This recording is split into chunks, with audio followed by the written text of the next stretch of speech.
आता हा एक प्रश्न विचारलेला आहे, मॅम प्लीज रिप्लाय द्याल. मॅम, डिप्रेशनमुळे माझे सर्व कॉन्फिडन्स, हॅपीनेस, टॅलेंट, हेल्थ सर्व समाप्त झाले आहे आणि लाईफमध्ये मी खूप रिव्हर्स झालो आहे. रेकी शिकून मी या सर्व परत प्राप्त करू शकतो का आणि पुन्हा लाईफमध्ये हॅपीनेस आणू शकतो का? तर उत्तर असं आहे की रेकी हिलिंगने तर तुम्ही हे मिळवू शकतात परत, पण तुम्ही स्वतः हिलिंग करण्याऐवजी दुसऱ्या हिलरकडून तुम्ही हिलिंग घेतलं किंवा हिप्नोथेरपी किंवा कोणाशी तरी पॉझिटिव्हली संवाद साधणं, सकारात्मक पद्धतीने तुमचे मित्र मैत्रिणी असतील जे तुम्हाला मोटिवेट करतील किंवा त्या डिप्रेशनमधून बाहेर काढण्यासाठी तुमचे जे स्वतःबद्दलचे समज झालेले आहेत, जे बिलीफ्स झालेले आहेत, जे मेंटल ब्लॉक्स आहेत ते काढण्यासाठी तुम्हाला एका दुसऱ्या व्यक्तीची गरज आहे. मग ती तुमची एक पॉझिटिव्ह मैत्रीण असू शकते, एक पॉझिटिव्ह चांगला सकारात्मक मित्र असू शकतो किंवा एखादा थेरपिस्ट असू शकतो जो तुमच्याशी संवाद साधेल, एखादा NLP मास्टर असू शकतो जो न्यूरो लिंग्विस्टिक प्रोग्रॅमिंग करून तुमचं माइंड पॉझिटिव्हली प्रोग्रॅम करेल. हिप्नोथेरपिस्ट असू शकतो जो तुमचं माइंड पॉझिटिव्हली प्रोग्रॅम करेल. तुमच्या आयुष्यात तुमचा पूर्ण जो काही कॉन्फिडन्स, तुमच्यामधला टॅलेंट, जे तुम्हाला वाटतं की नाही उरलंय तुमच्यामध्ये, सगळं काही समाप्त झालंय, रिव्हर्स झालेलं आहे, हे सगळं परत मिळवण्यासाठी फक्त रेकी हिलिंग करून तुम्ही हे करायला जाल तर तुम्हाला, म्हणजे हे रेकी हिलिंग करत असताना जे व्हायब्रेशन्स फील होत असतात, हे करण्याची जी काही ह्याच्यासाठी जो पेशन्स लागतोय, ह्याच्यासाठी जे शांतपणे बसून करायची गोष्ट आहे ती तुमच्यामध्ये उरलेलीच नाहीये.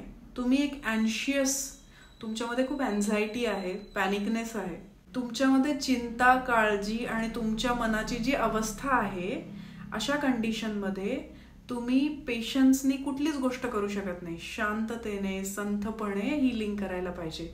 रेकी हिलिंग असेल, कुठल्याही प्रकारचं हिलिंग असेल, कुठलीही गोष्ट असेल, ती संथपणे करायची आहे. संथपणे करण्यासाठी तुम्हाला ती चिंता, काळजी सोडून तुमच्या मनाची जी काही फ्रिक्वेन्सी आहे, श्वासाची फ्रिक्वेन्सी आहे, त्यामध्ये बदल होण्यासाठी तुम्हाला एका दुसऱ्या व्यक्तीचीच गरज आहे. तो व्यक्ती तुम्हाला गाईड करेल. त्या गायडन्सच्या खाली तुम्ही जर ते हिलिंग, तुम्ही दुसऱ्याकडनं हिलिंग घेतलेलं जास्त योग्य राहील.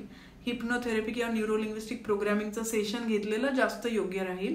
प्रायमरीली सुरुवातीला तुम्ही हे हिलिंग काही सेशन्स घ्या आणि नंतर तुम्ही मग स्वतः हिलिंग शिकून जर स्वतःला हील करत असाल, सकारात्मक पद्धतीने तुम्हाला बाहेर निघायचंय, नवीन जोमाने, नवीन उमेदीने आयुष्याला सुरुवात करायची असं तुम्ही ठरवता, तर तुम्ही ते करू शकणार आहात. पण तुमच्या मनाची ती स्थिती होण्यासाठी, की आपल्याला पॉझिटिव्ह शिफ्ट होण्यासाठी जी काही गोष्ट लागणार आहे ती एक व्यक्ती, अकाउंटेबिलिटी पार्टनर असेल, मग ते तुमच्या घरातला एखादा मेंबर असू शकतो, तुमची आई असू शकते, तुमची बायको असू शकते, कोणीही असू शकतो, तुमची मैत्रीण असू शकते किंवा एखादा थेरपिस्ट सुद्धा असू शकतो. तर ते तुम्ही ठरवायचं की कोणाला आपण अकाउंटेबिलिटी पार्टनर बनवायचे.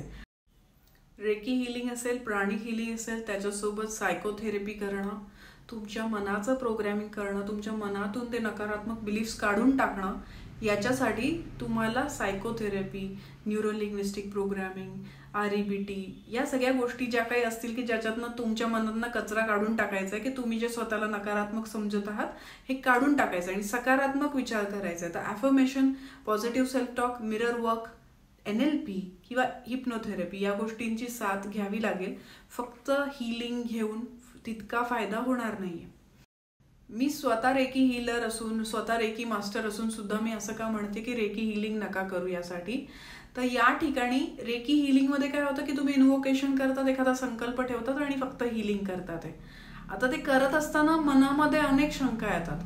तुम्ही स्वतः, तुमच्या मनात इतके विचार चालू असतात, तुमच्या मनाची फ्रिक्वेन्सी चेंज झालेली असते आणि तुमचं मन इतक्या स्पीडने काम करत असतं की त्यावेळेस तुम्ही हिलिंग देताय पण ती ऊर्जा तेवढी प्रवाहित होत नाही, कारण तुम्ही कंपॅशनेट नाही आहात, तुमचं हार्ट चक्र छोटं झालेलं आहे आणि तुमच्या मनात डाऊट्सच जास्त आहेत की हे काम करेल का, हे काम करेल का आणि हे काम करेल का. असा विचार ठेवून तुम्ही ते हिलिंग कराल तर ते नाही होणार आहे, त्याचं काहीच फळ मिळणार नाहीये. तर एक तर दुसऱ्याकडून हिलिंग करून घ्या किंवा मग तुम्ही पॉझिटिव्ह सेंटेन्सेस तयार करा, स्वतः ॲफर्मेशन्स बनवा, ते स्वतःच्या आवाजात रेकॉर्ड करा आणि ते वारंवार ऐकत राहा. स्वतःला सांगत राहा, I am strong, I am powerful, I am तुम्ही कॉन्फिडंट आहात. ज्या गोष्टी तुम्ही सांगतायत व्हिडिओ म्हणजे प्रश्नामध्ये ज्या सांगितल्यात की नाही आहेत तुमच्यामध्ये, त्या लिहून काढा. I am confident, I am strong, I am talented, I am multi talented, माझ्यामध्ये खूप स्किल्स आहेत. हे सगळं तुम्ही लिहून काढा. ॲफर्मेशन्स म्हणा किंवा हिप्नोथेरपिस्टकडे जा.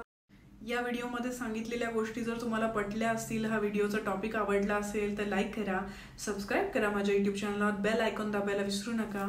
जर अजून क्वेरीज सजेशन्स असतील तर कमेंट बॉक्समध्ये कमेंट करून ते विचारा. जर तुम्हाला सेशन घ्यायचं असेल तर पत्ता आणि फोन नंबर डिस्क्रिप्शन बॉक्समध्ये दिलेला आहे. आणि माझा व्हिडिओ बघण्यासाठी धन्यवाद.